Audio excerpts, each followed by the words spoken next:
హైదరాబాద్ నాంపల్లిలో రాష్ట్ర మానవ హక్కుల కమిషన్ ఎదుట పెట్రోల్ పోసుకుని ఆత్మహత్యకు యత్నించిన ఘటనలో కీలక విషయాలు వెలుగులోకి వచ్చాయి. దొంగతనం కేసులో తన్ను తీసుకెళ్లి విచక్షణారహితంగా కొట్టారని, తాను పనిచేసే అపార్ట్మెంట్లో పరువు తీశారని ఆవేదన వ్యక్తం చేసింది. అందుకే తీవ్ర మనస్తాపం చెంది ఈ నిర్ణయం తీసుకున్నానని పేర్కొంది. కవాడిగూడెంలోని ఓ అపార్ట్మెంట్లో 5 ఏళ్లుగా పనిచేస్తున్నానని శ్రావణి తెలిపింది. ఇటీవల బంగారు దొంగతనం జరిగిందని అపార్ట్మెంట్ యజమాని ఇందిరా ప్రియదర్శిని గాంధీనగర్ పోలీసులకు ఫిర్యాదు చేసిందని తెలిపింది. అయితే పోలీసులు ఆ దొంగతనం కేసులో తన్ను అనుమానితురాలుగా పోలీస్ స్టేషన్కు తీసుకువెళ్లారని పేర్కొంది. అక్కడ తన్ను విచక్షణారహితంగా కొట్టారని, దొంగతనం చేసిందని, అపార్ట్మెంట్ అంతా తన ఫోటోలను పోస్టర్లుగా అంటించారని వాపోయింది. ఈ ఘటనతో తీవ్ర మనస్తాపం చెంది ఆత్మహత్యకు యత్నించినట్లు తెలిపింది. నేను పనిచేస్తా 1307 లో పనిచేస్తా సార్. 5 సంవత్సరాలు అయితే నేను పనిచేసి ఇప్పటి వరకు నా మీద ఏ నింద వేయలేదు సార్. ఆమె దగ్గర మంగళసూత్రం పోయింది అని చెప్పింది సార్. ఫస్ట్ చెల్లేదని చెప్పింది సార్. మేడం నువ్వు నేను వెతుకుదాం మేడం అని చెప్పిన సార్. ఇంట్లోకి పోయినా సార్. ఇంట్లోకి పోతా అంటే బయట బాల్కనీలోనే నన్ను కాలు పెట్టి తన్నది సార్.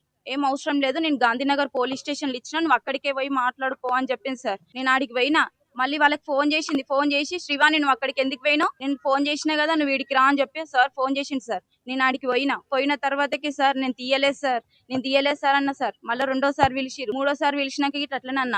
మళ్ళీ వాళ్ళకి ఏం చెప్పింది, దాన్ని పిలిస్తే అది వస్తలేదా, నా దగ్గర సొసైటీలో పిలిస్తే బి బ్లాక్ 1307 కి రామంటే వస్తలేదు, ఈ బ్లాక్ 404 కి పోయింది అని చెప్పి అన్న సార్. నేను అన్న మళ్ళీ మేడం మీరు ఏమైనా పోయినా గానీ మళ్ళీ నా మీద అంటారు, పోలీస్ స్టేషన్ లోనే మాట్లాడతాం మేడం, నేను ఏం మాట్లాడాను అని చెప్పిన సార్. చెప్పంగానే ఆమె ఏమన్నది, సరే నేను చూసుకుంటాలే, నేను ఇప్పటి వరకు సీరియస్ కాలే, ఇప్పుడు నేను సీరియస్ అయితే నేను మీద కంప్లైంట్లు ఇయ్యలే, నేను ఇప్పుడు నేను కంప్లైంట్ ఇస్తా అని చెప్పి ఆ రికార్డింగ్ కూడా నా దగ్గర ఉంది సార్. ఆ రికార్డింగ్ పోయి పోలీసు వాళ్ళకి వినిపిస్తే పోలీసు వాళ్ళు ఏమన్నారు, పెద్ద వాళ్ళది రికార్డింగ్ చేస్తామని చెప్పి నన్ను శనివారం సాయంత్రము 4 గంటల నుంచి 7 గంటల వరకు కొట్టిరు సార్. 40 నుంచి 30 దెబ్బల వరకు కొట్టి నన్ను నడిపించుకుంటూ కొట్టిరు సార్. నేను తీయలేదు సార్, తీయలేదు అన్నా గానీ, తీయలేదు, నువ్వు పెద్దోళ్ళతో పెట్టుకుంటావా మేడం, ఫోన్ రికార్డింగ్ చేస్తావా అని చెప్పి నన్ను మస్తు కొట్టి సార్. బేవస్ కూడా అయినా కానీ నీళ్ళు చల్లి మరీ కొట్టిరు సార్. చొంపల మీద కొట్టిరు. ఒక 2 కానిస్టేబుల్, ఒక మేడం శ్రీవాణి అని ఉంటది, ఆమె నా కాళ్ళ మీద నిలబడ్డది. ఇంకొక ఆమె నన్ను బెల్టులు తీసుకొని కాలు కట్టేసి కొట్టిరు. నేను చూడు, నువ్వు నీ బతికెంత నువ్వెంత అని చెప్పి నన్ను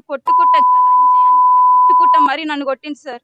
నేను ఇప్పటి వరకు నేను ఏం తప్పు చేయలే అని చెప్పి నా నెక్లెస్ ట్రైల్ లో కూడా పోయి సార్ మొత్తం మాకు చెక్కింగ్ ఉంటది సార్, మిషన్లు ఉంటాయి సార్. 5 ఏళ్ళు అయితే నేను పనిచేసి ఇప్పటి వరకు ఇట్లా వాళ్ళ దగ్గర లేదు. సొసైటీలో మొత్తం నిన్న నా ఫోటో పెట్టి సొసైటీలో మొత్తం ఈ అమ్మాయి దొంగతనం చేసిందని చెప్పి మొత్తం సొసైటీలో మొత్తం రాకుండానే చేసింది సార్. నేను ఈ పని ఆ పని చేసుకొని బతుకుతాం సార్. ఆ మొక్క దాంట్లోకే పోవాలా, వేరే దగ్గర రావద్దని చెప్పి ముగ్గురిని అట్లనే చేసింది సార్. వాళ్ళ రికార్డింగ్ కూడా నా దగ్గరనే సార్. నన్నే కాదు, నెక్స్ట్ కూడా నేను అట్లనే వస్తున్నా లోపలికి అని చెప్పి నన్ను కూడా లోపల రాకుండానే చేసింది సార్. ఆమె 1307 ఇంద్ర మేడం సార్. వాళ్ళు ఏం జాబ్ చేస్తారో ఏమో తెలియదు సార్. వాళ్ళ ఇంట్లో పని చేస్తే 5 ఏళ్ల నుంచి చేస్తున్నా సార్. ఏమో తెలియదు సార్. వాళ్ళ చెల్లెది అన్నది. తర్వాతకి ఏమన్నది, మా చెల్లె వాళ్ళ మరిది మంచోడు కాదు అని అన్నది. అన్న తర్వాతకి మేడం నువ్వు నాకు 3500 ఇచ్చినావు, వేరేటోళ్ళకి 5000 ఇచ్చినావు అని అన్న. జీతం విషయంలోనే కొట్లానే సార్. వేరేటోళ్ళకి 5000 ఇచ్చింది. ఏ కొత్త అమ్మాయి వస్తే అలా పెట్టుకుంటది, వేరేటోళ్ళని తీసేస్తారు సార్. నా ఫోటో చూపించి మీ దొంగ మీ దగ్గర కూడా పోతే కూడా రాసేసేయండి అని చెప్పి. బట్ చాలా మంది కూడా పనిచేసేళ్ళు ఉన్నారు సార్. ఇప్పుడు నేను కిరోసిన్ పోసుకున్న స్థితికి వచ్చినంటే చాలా మంది కూడా అట్లనే పోలీసు వాళ్ళే 1307 కి పోయి నెక్లెస్ రైడ్ కి పోయి ఆమె దగ్గర కేసు తీసుకొని పెట్టక ముందుకే నన్ను కొట్టించింది.